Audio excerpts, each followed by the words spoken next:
মানে উনি অ্যাকচুয়ালি কথা বলবে, আপনার চোখে চোখ রেখে কখনোই কথা বলবে না, একটা মেয়ের বুকের দিকে তাকায় কথা বলবে। মানে ওনার চোখ কখনোই চোখে চোখ থাকে না। এই যে আমি যেমন আপনার ফেস টু ফেস কথা বলতেছি, উনি ওরকম না, উনি এমনি এমনি মাথা থেকে পা পর্যন্ত দেখবে, এমনি কথা বল, হাত ধরে পিঠ ধরে মাজায় হাত দিয়ে আমাকে ব্যাটিং শিখায়। হাত ধরছে, পিঠে হাত দিয়েছে, মাজায় হাত দিয়েছে। জি জি, মানে উনি পুরোটাই আমার পিছেই ছিল।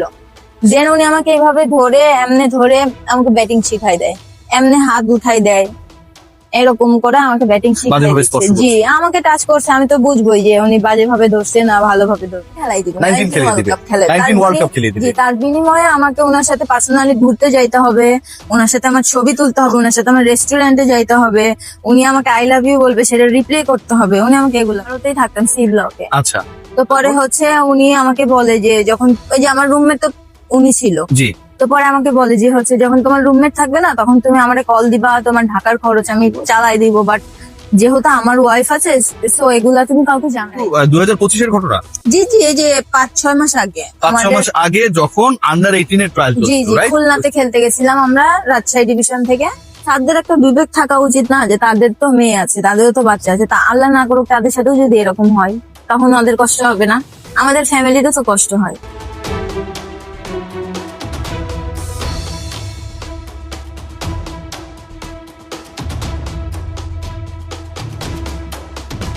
আপু, সজল চৌধুরী আপনার সাথে আসলে কি করলো, কিভাবে ঘটনার সূত্রপাত একটু যদি বলতেন।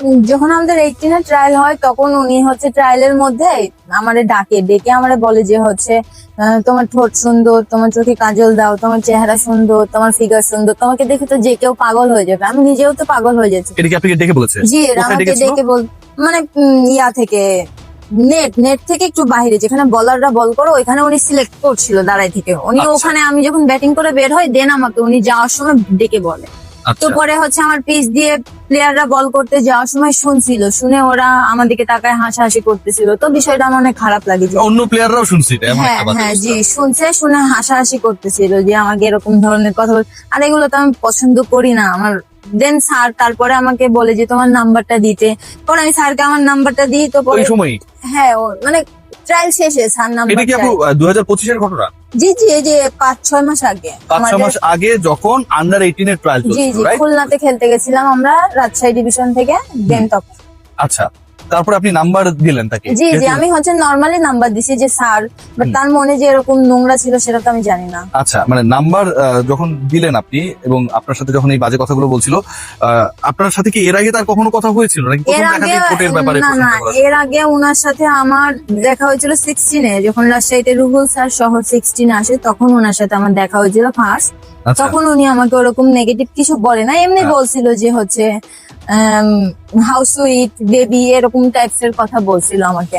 বাট Baby টেবি বলেছে। হ্যাঁ এগুলা বলছিল, বাট তখন আমি ওরকম কোনো পাত্তা দেই নাই যে আমাকে বলতেছে বলুক, তার মুখ দিয়ে বলতেছে, আমি তো তার ওগুলাতে সাই না দিলেই রাইট হলো। রাইট। তারপরে দেন তারপরে আমি আবার আপনাকে পেয়েছে? জি, Under আবার 18 আমাকে 18-এ পাইছে। দেন তারপরে উনি আমাকে এগুলা বলে, বাট অনেকজনের মুখে শুনছি যে উনি হচ্ছে আমাকে নাকি 19 ওয়ার্ল্ড কাপ খেলাবে, ওনার সাথে আমি যদি সম্পর্ক করি, ওনার সাথে যদি আমি কথাবার্তা বলি, যে এগুলো শোনা কথা, যার কারণে আমি মানে বিশ্বাস আপনাকে করি অনেকে না। সাজেস্ট করেছে যে জি জি, রিলেশন বলে থাকলে না এটা হতে যে পারে। দাওয়ালেরও কান আছে। দেন যখন উনি আমাকে এসে বলে তখন বুঝলাম যে ঘটনা সত্য। আসলে ওনার মনে প্যাচ আছে, উনি বাজে, ভালো না।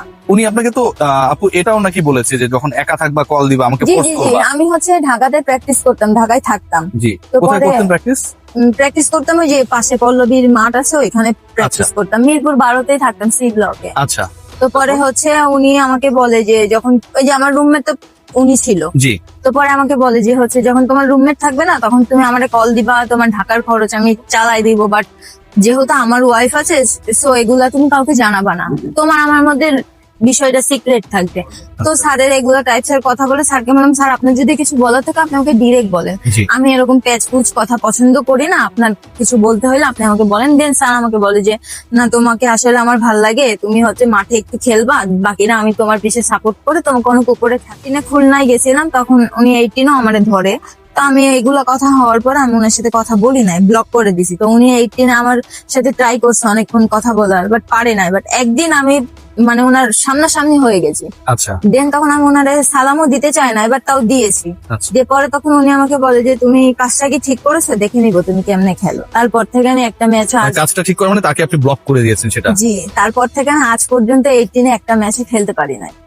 মানে সদর সাহেব আপনাকে জি, পুরা টুর্নামেন্টে প্রতিটা মেয়ে খেয়েছে, শুধুমাত্র আমি বাদে। আমাকে খেলানো হয় না, আমি একটা লেফটি ব্যাটসম্যান, আমি ওপেনার। কোন টিমে দেখি নাই যে ওপেনার কে ড্রপ দিছে। আমি পুরা টুর্নামেন্টে একটা ম্যাচও কান্না পায় না আপু যে এত কষ্ট করেছে? অনেক কষ্ট।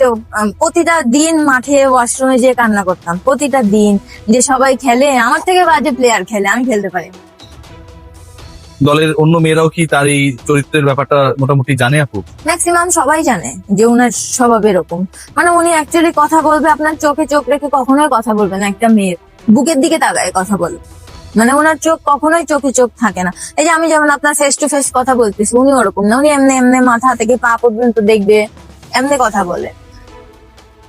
আপনার ক্ষেত্রে এই ব্যাপারগুলো যখন হতো মানে তখন আপু কি ফিল হতো যে এই লোক আপনাদের সিলেক্ট করার দায়িত্বে, অথচ মানে আমি স্পষ্টকাত রঙের দিকে তাকিয়ে এসে কথা বলে? জি, আমি বলবো উনি যদি সিলেক্টর থাকে এখনো এত কিছু হওয়ার পরে, তাহলে যাদেরকে এরকম অফার করছে তারা আর কখনোই উঠতে পারবে না। আমাদের ক্রিকেট তাহলে ছেড়ে দিতে হবে। এত কিছুর পরেও যদি বিসিবি ওনাকে রাখে, তাহলে আমাদের খেলাধুলা ছেড়ে দিতে হবে। কারণ অবভিয়াসলি উনি আর একটা ক্ষোভ থাকবে, আমরা ওনার নামে কমপ্লেন করেছি। উনি তো কখনোই চাইবে না যে আমাদেরকে। কেস আরো আছে এবং সেই কেসটার নাম হচ্ছে মিস্টার রুহুল। খুব বাজেভাবে টাচ করেছিলেন, ছাড়তে চাচ্ছিলেন না এবং অনেকটা আবেদন তৈরির চেষ্টা while having practice in cricket pitch। কি হয়েছিল রুহুল সাহেব, কি করেছিল? আমি যখন প্রিমিয়ারে খেলা দেখতে যাই বিকেএসপির 1 নম্বর মাঠে, দেন উনি আমাকে সাইডে ডাকে, সাইডে ডেকে বলে একটা ব্যাট নিয়ে আসতে। দেন আমি যখন একটা ব্যাট নিয়ে যাই, তখন উনি আমাকে বলে যে দেখি তোর ব্যাটিং স্ট্যান্ডার্ড ঠিক আছে নাকি। তখন আমি ওনারে ফার্স্টে দেখাই, তখন উনি বসেই ছিল। পরে তখন উনি আসে, এসে পিছ থেকে আমাকে ধরে আমাকে ব্যাটিং দেখায় দেয় যে এটা না এটা। তো আমার বিষয়গুলো অনেক খারাপ লাগে। আমি স্যারকে নিষেধ করেছি, স্যার এটা তো মাঠ, এখানে তো খেলা চলতেছে, এখানে বাকি সবাই দেখতেছে। আমি স্যারকে এরকম কথা বলি, দেন স্যার তাও আমাকে ছাড়ে না, আমাকে বলে যে না, খেললে ভালো করে খেলো, এটা না এটা। আমাকে এগুলো বলতে বলতে হাত ধরে, পিঠ ধরে, মাজায় হাত দিয়ে আমাকে ব্যাটিং শেখায়। হাত ধরছে, পিঠে হাত দিয়েছে, মাজায় হাত দিয়েছে? জি জি, মানে উনি পুরোটাই আমার পিছেই ছিল। দেন উনি আমাকে এভাবে ধরে, এমনি ধরে আমাকে ব্যাটিং শিখাই দেয়, এমনি হাত উঠাই দেয়, এরকম করে আমাকে ব্যাটিং শিখাই বাজেভাবে দিচ্ছে। স্পর্শ করছে। জি, আমাকে টাচ করছে, আমি তো বুঝবোই যে উনি বাজেভাবে ধরছে না ভালোভাবে ধরছে। এরপর আপনি না করেছেন? জি, আমি ওনাকে বলি যে স্যার এখানে তো খেলা চলতেছে, আমি যদি আমার প্র্যাকটিসে কোনো ভুল থাকে তাহলে আমি আপনার কাছে প্র্যাকটিসে যাবো না। তখন স্যার আমাকে বলে যে প্র্যাকটিসে যখন যাবো সেটা পরেরটা পরে দেখা যাবে, এখন দেখাই দিচ্ছি, ঠিকভাবে শিখে নাও, আমাকে তাই বলে। পরে তখন আমার রাগ উঠছে, পরে তখন আমি বলছি না স্যার আমি আর শিখবো না, আমাকে যাইতে দেন। পরে আমি চলে গেছি।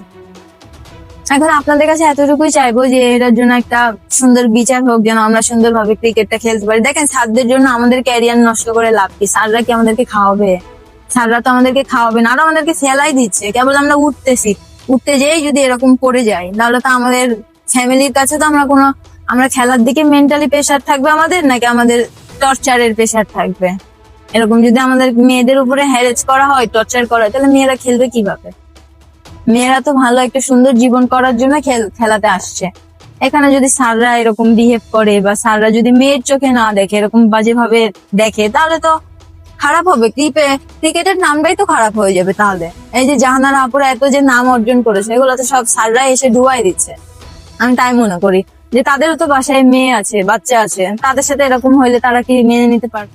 রুবাবা দৌলা আপা, নিশ্চয়ই এই ইন্টারভিউটা যদি আমাদের সৌভাগ্য হয় আপনি শুনবেন এবং শুনছেন, এই অভিযুক্ত লম্পটকেই বাংলাদেশ অনূর্ধ্ব 19 দলের পাকিস্তান সিরিজের ম্যানেজার বানানো হয়েছে।